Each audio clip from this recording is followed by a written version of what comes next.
Hi everyone, and welcome to another session with Coach Micah. Today we're going to look at the backhand of a 4-5 player, and specifically we're going to look at the footwork and specifically there on how to use the outside leg to gauge the distance and also to use it to effectively load and get the best possible result for that shot.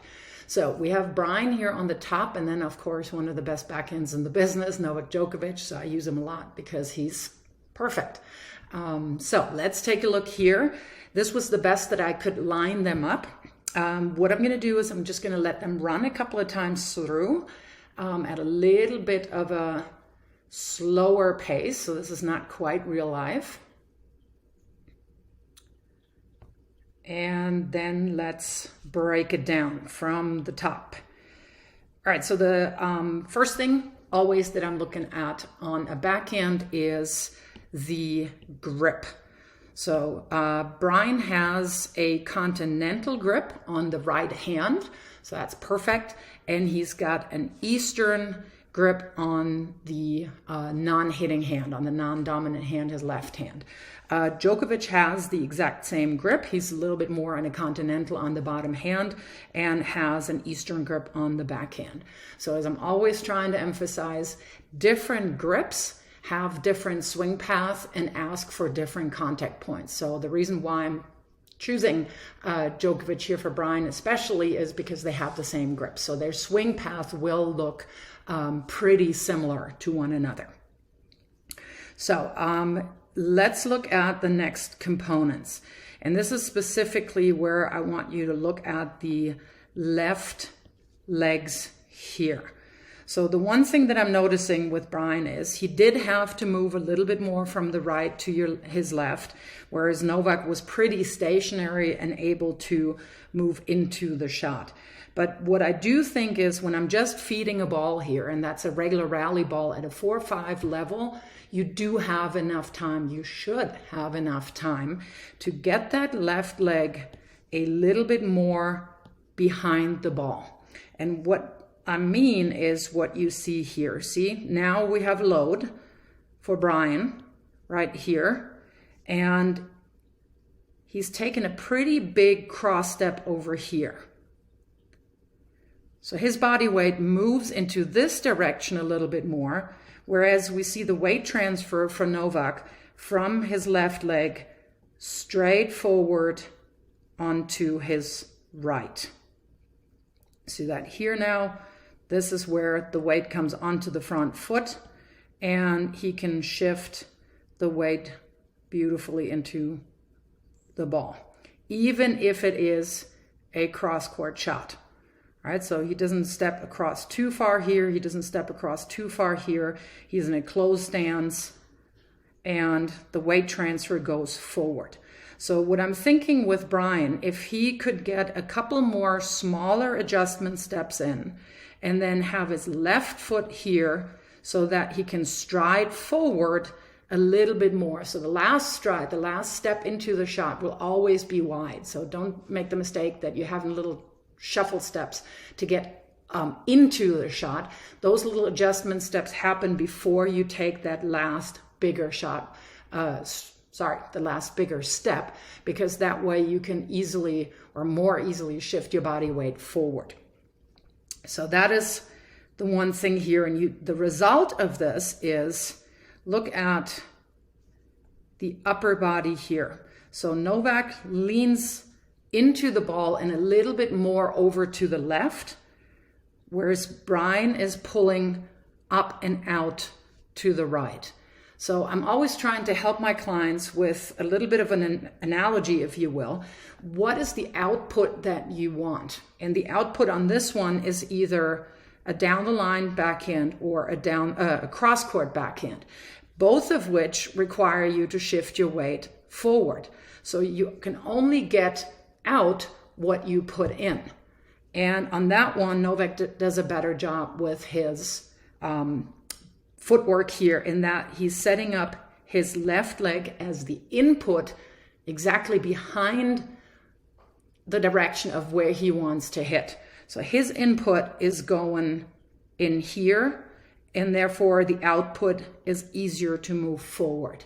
And with Brian, his input is basically here, and his body weight still transfers over to his left. So to my mind, he's depriving himself a little bit of an opportunity to really create more and heavier load off the backhand foot, of the back foot, the left foot for the backhand, and has to work a little bit more with his upper body to stay balanced. And the result of that is that he's not that balanced, actually. All right, so now we can take a look at the backhand from the side. I'm just going to run them in almost real time here, just for everybody to see the comparison a little bit more. So we got Brian there, and then we got Novak here on the bottom. You probably already see a couple of things there. So the major difference that I'm seeing again is in the stability of the upper body. I'm going to start with Novak. Just look at how steady his entire upper body is as he's hitting the ball. The next thing that I want you to look at is how calm his head is. He's barely moving his head as he's hitting, completely still, and then he's coming up again. So that to me is a trademark really of really, really good players. I don't want to say most, all of the top players actually look at the back of the ball when they're making contact or when they're about to make contact. So we're seeing that here. Eyes are on the ball, eyes are on the ball. And then as he's making contact, the eyes are on the back of the ball. Now you can't really see the impact of the ball on your strings because it's way too fast. But that little trick to just look at the back of the ball there really helps you stabilize the head. And the rule is where the head goes is where the rest of the body follows, because that's where you have in your head or in your ears more so, you have your center of balance really. So that is why it's really important to keep your head fairly still. And now we're taking a look at Brian here, and you see that here his head is falling over to the right and out. Contact point here I do like. It's between hip and shoulder. He does tend to hit him a little low every now and then. And we see the same good contact point, of course, here with Novak, right between hip and shoulder. That's usually where most people are most comfortable to hit the ball. So if we're going back to Brian here, to me, the instability happens a little bit by not shifting the body weight forward enough and really pushing off your back foot to transfer your body weight forward, which is what you can clearly see with Novak here. And again, we're not always talking about the deepest, heaviest load on the planet, but you do see a very effortless shift of the body weight from the back foot to the front foot right here. And he's just staying in line on his closed stance. So let's look at Brian here.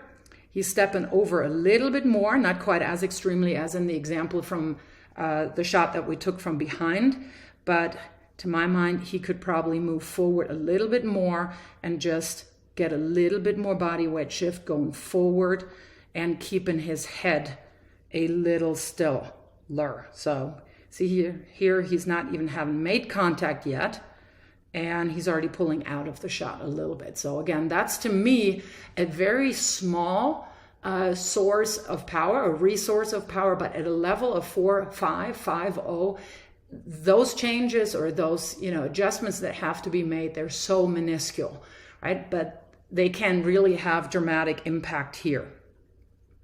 So let's look at some other things, just the components again on a backhand, just to finish that. Both of them have their take back with the racket faces over their wrists. That's exactly how you want it to have. And then the racket comes down and back and under the ball. And both of them have their racket face pointing to us a little bit and down to the ground. And that is essential to really get down under the ball. However, you always want to use your legs first to get under the ball. So you're not just reaching with your arms. Contact point is in front of the center of gravity, in front of the contact point. I think Novak has his contact point a little bit further out. And that, I think, would probably also help to prevent that leaning out of the shot, because you kind of feel jammed when you have your contact point that close to your body. And then the follow through is fairly similar. And again, this is due to both of them having the similar grips. So the swing shape looks fairly similar, and then the follow through is high and away from the body for both of them. So just to recap it, very small adjustments, I think, with the footwork, very small adjustments, steps that need to be taken before you load off the left foot and then stride into the ball a little bit more, especially when you have the chance really to come from behind the ball. If you have to, of course, move to the side a little bit more and more aggressively, it's a totally different shot that we're looking at, or a totally different setup. But if it's a rally ball, you have time to get behind the ball. You really want to work on getting your body weight shifted into the ball a little bit more.